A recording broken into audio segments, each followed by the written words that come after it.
Bismillahirrahmanirrahim. Assalamualaikum warahmatullahi wabarakatuh.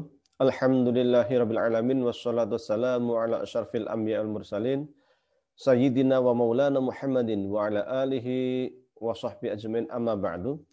Jamaah sekalian yang saya hormati, ada sebuah pertanyaan. Afan tanya darurat katanya.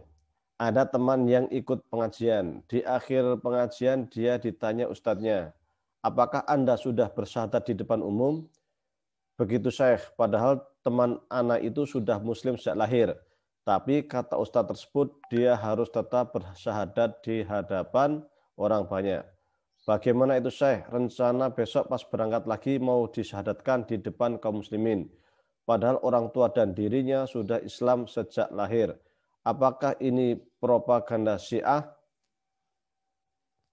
Jadi dia ikut pengajian, padahal dia sudah seorang muslim.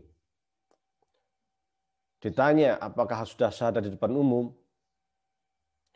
Sesungguhnya ketika seseorang non-muslim ingin masuk Islam, cukup hanya bersyahadat asyhadu an la ilaha illallah wa anna muhammadar rasulullah. Maka ia telah masuk Islam, baik dia diucapkan sendiri ataupun di hadapan orang banyak. Selama ia telah bersaksi tiada Tuhan selain Allah, berarti dia telah berislam. Dalilnya adalah sabda Rasulullah SAW, "Bunyal Islamu ala khamsin, syahadatu an la ilaha illallah wa anna muhammadar rasulullah." Jadi Islam itu dibangun atas 5 hal pokok atau rukun Islam. Yang pertama adalah mengucapkan syahadat. Asyhadu an la ilaha illallah wa anna muhammadar rasulullah wa iqamus shalah wa itau zakah wa shaum ramadan wa hajjal baiti man istata'a ilaihi sabila. Kemudian ia melaksanakan sholat, kemudian ia membayar zakat, dia berpuasa dan berhaji jika mampu. Dalam sebuah hadis juga dikatakan, umirtu an uqatil atas hatta yashhadu an la ilaha illallah wa anna muhammadar rasulullah.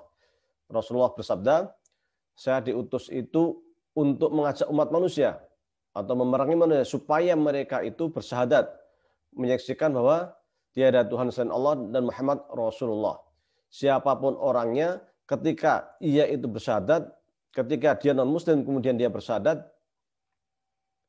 dengan sepenuh hati, bukan hanya lisan tetapi juga hatinya, maka sesungguhnya ia telah berislam meskipun tidak diucapkan di depan publik.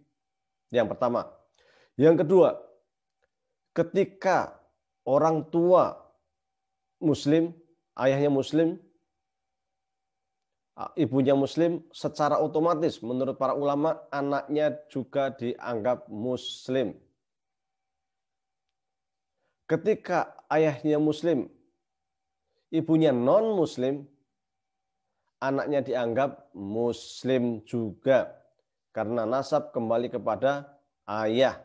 Sehingga ketika kedua orang tuanya muslim, apalagi kemudian dia telah lahir di hukum muslim, apalagi dia telah sholat, dia puasa dan sebagainya, dia telah menjalankan ibadah, maka statusnya dia muslim, tidak perlu syahadat ulang.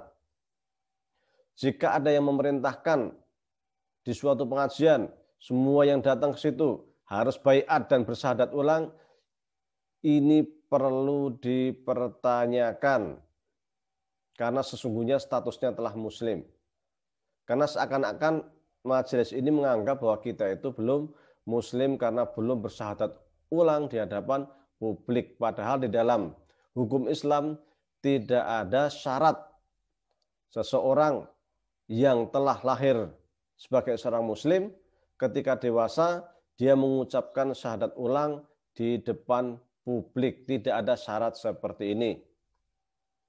Maka baiknya Anda mengaji kepada para masyayikh, kepada para ulama, kepada kiai yang sudah kapabel, yang sudah mempunyai kemampuan di bidang agama, di mana mereka itu mengeluarkan hukum fikih bukan asal-asalan, tetapi punya sandaran pijakan dari Al-Quran dan Sunnah serta pendapat para ulama. Terkait dengan syahadat ulang ini sesungguhnya tidak ada dalam hukum fikih Islam. Wallahu a'lam. Wabillahi taufiq wal hidayah. Wassalamualaikum warahmatullahi wabarakatuh.